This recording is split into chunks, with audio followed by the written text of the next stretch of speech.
En relación al tema de desarrollo rural, creo que hay varios retos, ¿no? Actualmente. Hay uno que es conceptual. Para empezar, tendríamos que tener claridad sobre qué estamos entendiendo hoy en el Perú sobre desarrollo rural, siendo que abarca tantos campos, tantas áreas de conocimiento. Y yo creo que el plantearnos la posibilidad de repensar qué es lo que estamos entendiendo como país sobre desarrollo rural nos da la oportunidad de transitar de esta idea de desarrollo rural centrado fundamentalmente en los aspectos productivos, en los aspectos fundamentalmente agropecuarios, para pensar el desarrollo desde una perspectiva mucho más integral, ¿no? Que abarque no solamente lo que somos capaces de producir en términos de, digamos, el campo o la dimensión agrícola, pecuaria, forestal incluso, sino también el poder repensar que el desarrollo rural significa generar oportunidades de bienestar para las personas que habitan en el ámbito rural y no solamente lo que ellas son capaces de generar para el mercado o para el resto de la población, en este caso urbana, ¿no? Entonces creo que hay allí una oportunidad de repensar lo que entendemos por desarrollo rural, y creo que también en consecuencia hay una oportunidad para repensar cómo medimos, cómo van las dinámicas, digamos, en el campo rural, ¿no? Entonces creo que ahí hay varios retos. Evidentemente otro reto importante es redefinir, ojalá, lo que significa rural en el Perú, ¿no? En eso ha habido un enorme debate, no se llega a ningún acuerdo.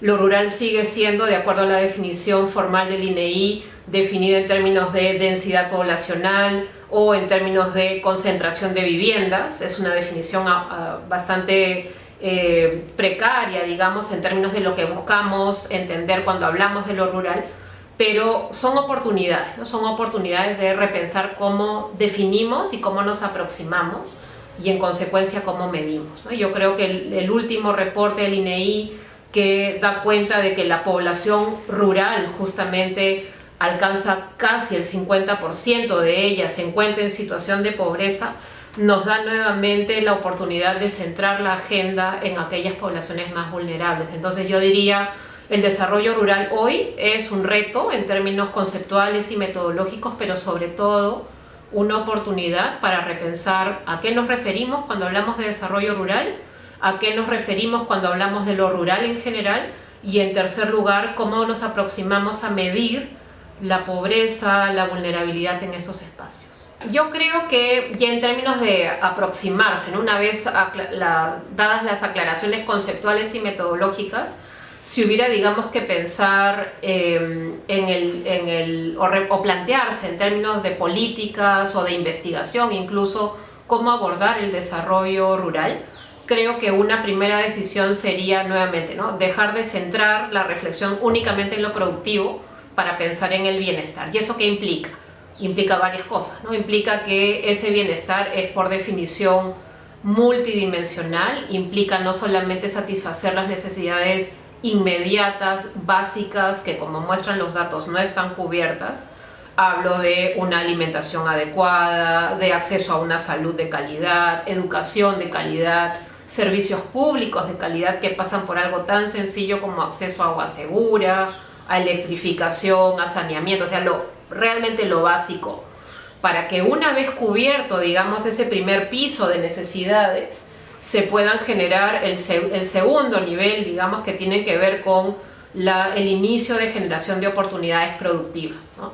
Y que tienen que ver con reconocer el potencial productivo, creativo, de trabajo, asociativo incluso, y la experiencia histórica, ¿no? de estos grupos, digamos, de población que han trabajado sistemáticamente, reconociendo la diversidad de su medio, reconociendo el potencial que éste tiene en armonía en algunos casos, y tratando de convertir esas oportunidades en medios de vida, ¿no? En medios de vida que de alguna manera permitan romper la dependencia que tienen en relación a cierto tipo de producción, a cierto tipo de actividad y también del Estado, ¿no? Entonces creo que es el segundo piso, digamos, de este proceso tiene que ver con esas oportunidades productivas que parten del reconocimiento del potencial, de los saberes locales, de esos mecanismos, digamos, de vincularse y que pasan en última instancia, diría yo, en un tercer nivel,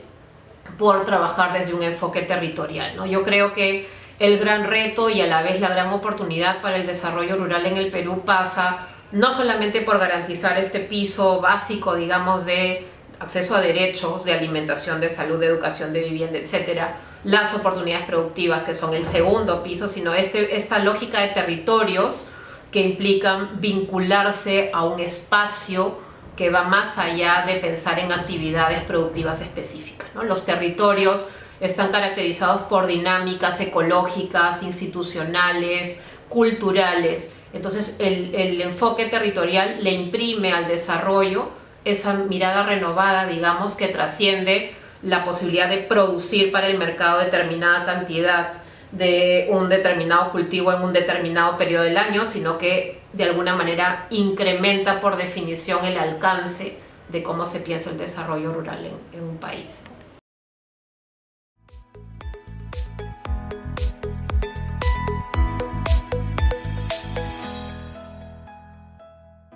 La pobreza, efectivamente, de acuerdo a los datos del INEGI, ha incrementado. En el área rural no ha incrementado un punto, ha incrementado un poco menos, pero igual se percibe, digamos, una tendencia, digamos, no a la reducción, ¿no? O sea, yo diría, no es necesariamente una tendencia que sugiere un incremento, sino más bien la evidencia sugiere que la pobreza en el ámbito rural no se está reduciendo. Entonces, eso ya es un tema de preocupación.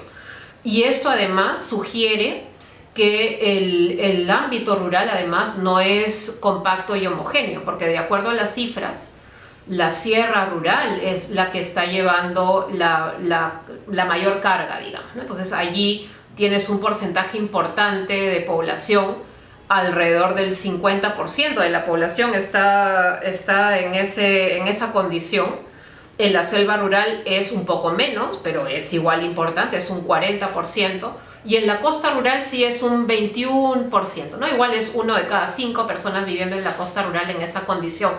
Y eso probablemente lo que tiene que ver, lo que sugiere es justamente que no se está priorizando la atención de estas poblaciones en términos de servicios, en términos de programas, de diversificación de intervenciones desde el Estado.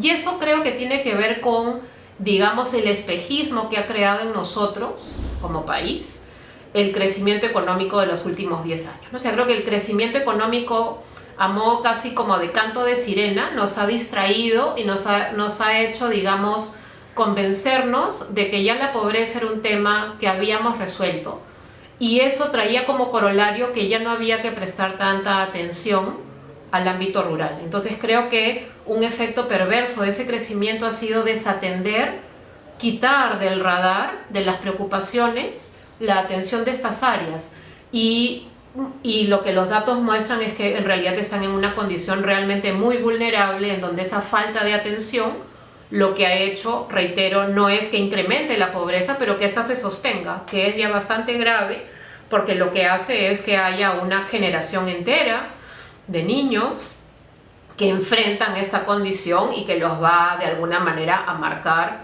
de por vida, ¿no? Entonces, en nombre de ese crecimiento que ha caracterizado y que nos ha valido además un reconocimiento internacional y que nos ha, digamos, hecho sentir o nos ha, digamos, convencido de que había una serie de decisiones que se han tomado bien, que probablemente haya sido así, en nombre de esa buena noticia hemos dejado de prestar atención a aquello que no hemos terminado de resolver, ¿no? Entonces creo que eso está detrás de lo que las cifras muestran.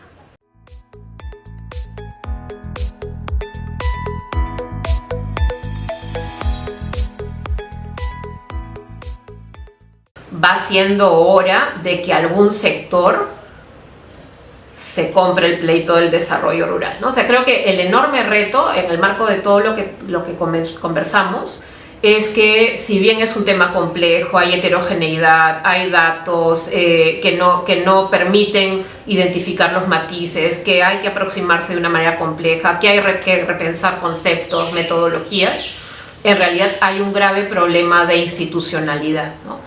Y eso se refleja en que ningún ministerio tiene la competencia formal de responder al país frente a lo que pasa en términos de desarrollo rural. Entonces es una competencia diluida entre todos los sectores. El MIDIS desde sus programas sociales, su política, educación y salud desde la provisión de servicios de cobertura universal, el Ministerio de Agricultura centrado en la parte productiva. Entonces es una responsabilidad diluida y fragmentada. Ninguno de ellos es responsable de rendirle cuentas al país sobre lo que estamos haciendo en materia de desarrollo rural. Y eso explica que no tengamos hoy una política nacional de desarrollo rural, que yo creo debería ser el norte que articule el conjunto de intervenciones del Estado desde cada sector, desde los gobiernos regionales, etcétera, orientando el proceso a resultados que yo pueda observar en la población. De lo que se trata es de generar bienestar en la población más vulnerable, que está ubicada en el ámbito rural y que es muy dispersa y que es muy heterogénea, y que lo que corresponde es ofrecer una plataforma de servicios diferenciados vinculados a temas de protección social, de diversificación productiva, de fortalecimiento de capacidades. No es el menú completo, pero alguien lo tiene que liderar. El día que algún sector se haga cargo de eso, habremos avanzado por lo menos un par de pasos en el largo camino que tenemos por delante.